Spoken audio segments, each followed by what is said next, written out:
My dear friends, after the resurrection of Jesus, he had only 40 days to give the final instructions to the apostles before the ascension so that they will take charge of building the early church.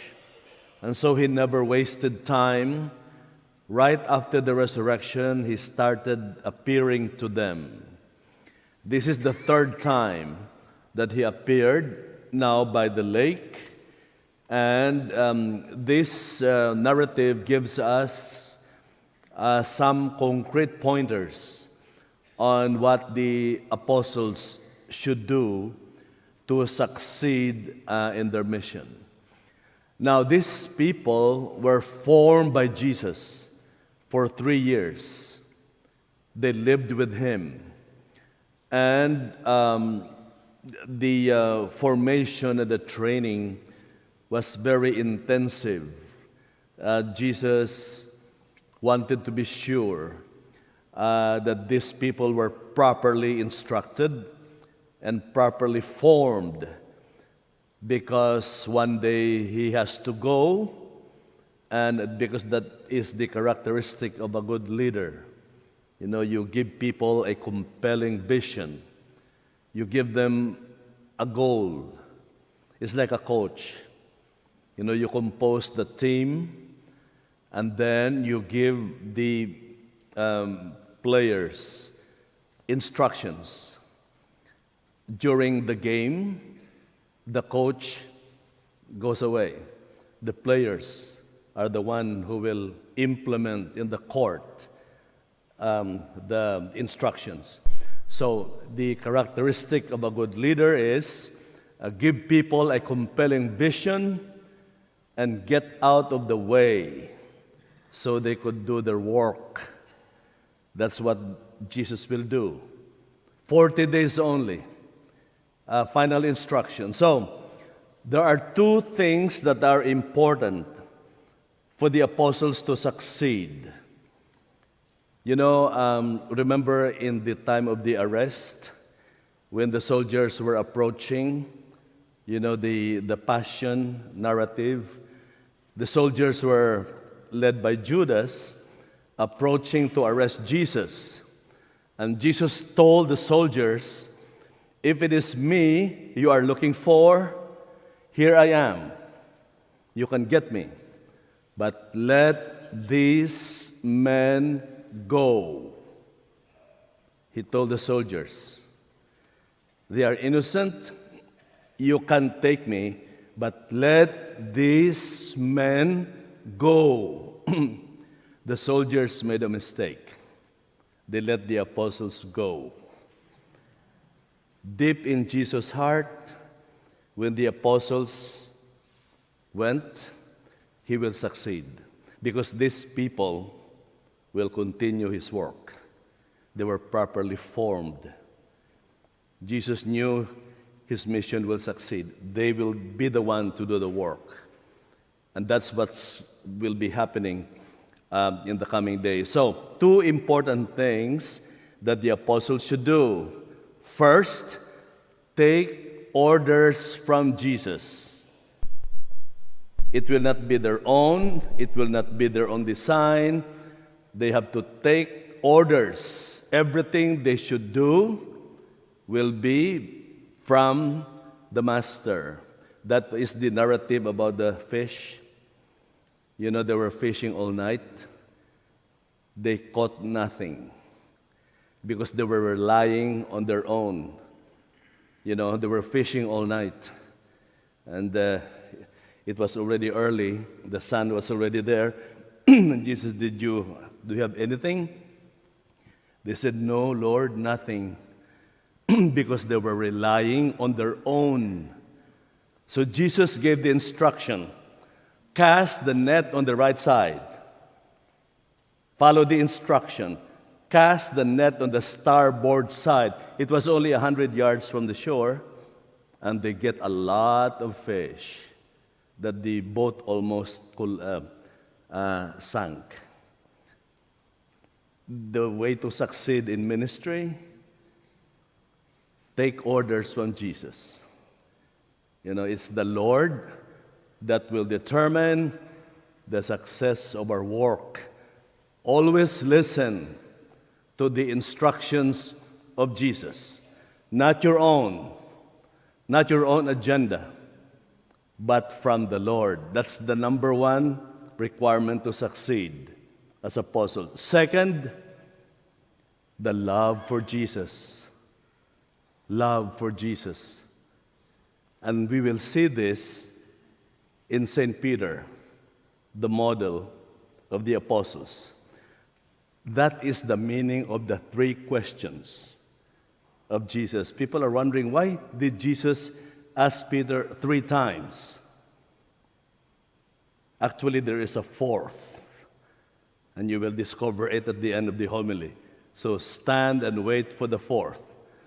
There is a fourth question, that will be in relevance to the theme of apostle, follower of Jesus. So let's go into the entire questions of Jesus to Peter. Really summarizes the entire life of St. Peter as a model of the apostles.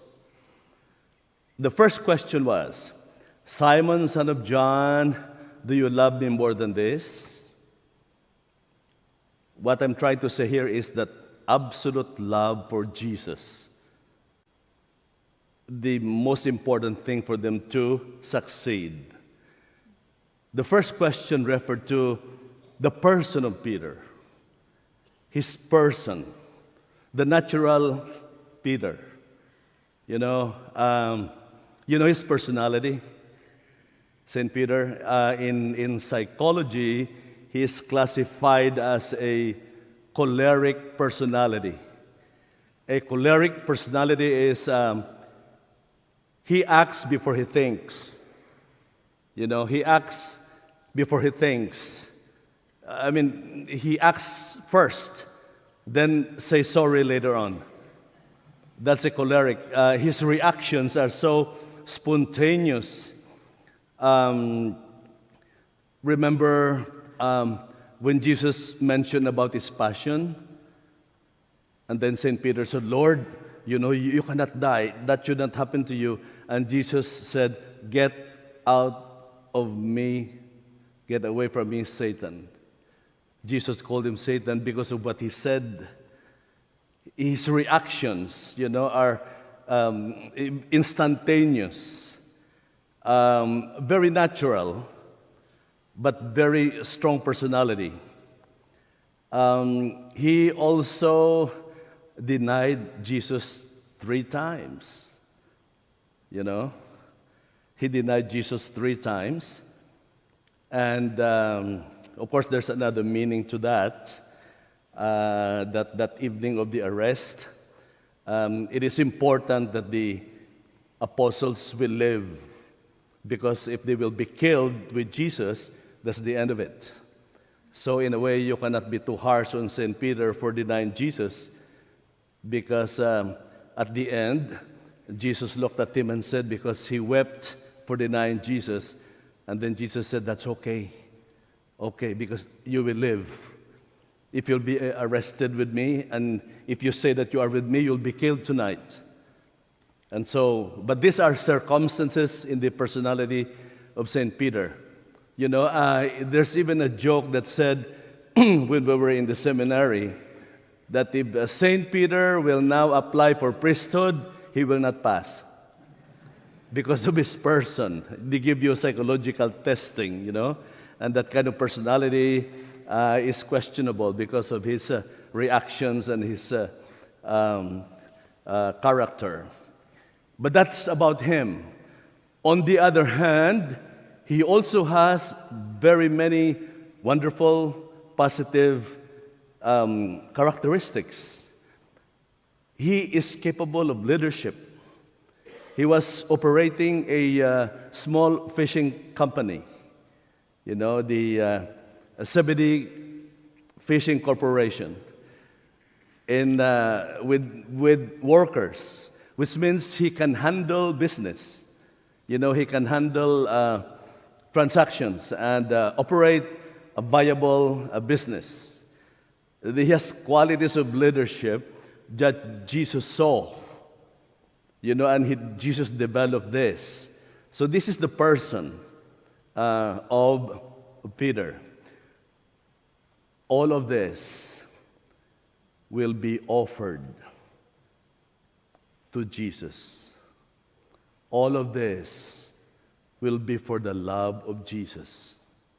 Both his weakness and his strength will be all given for the love of Jesus, which is a necessary requirement for an apostle to succeed.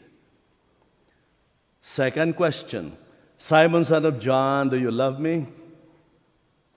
It is about Peter as an apostle, follower of Jesus. Jesus called him, and Jesus was aware that he is not perfect. He has weaknesses too. Now, that is a very enlightening and inspiring message for all of us, that in following Jesus, we are not perfect. In life, as I mentioned last Easter, we commit a lot of mistakes. It is okay to make mistakes as long as you stand up, correct the mistake, restore it, and become a better person after. Peter had a lot of mistakes as a follower of Jesus, but all of this were offered for the love of Jesus. The third question, Peter, son of John, do you love me more than this? It's about the vocation of Peter as the first pope, as the leader, who will give up his life for Jesus. Remember when when Jesus was mentioning about the Eucharist, his sacred body and blood, and people started leaving, and then he looked at the apostles, looked at St. Peter and said, how about you? Are you going to? And Peter said, Lord, where else shall we go? You have the words of eternal life. Jesus wanted to hear that these people are willing to die for him because they love him.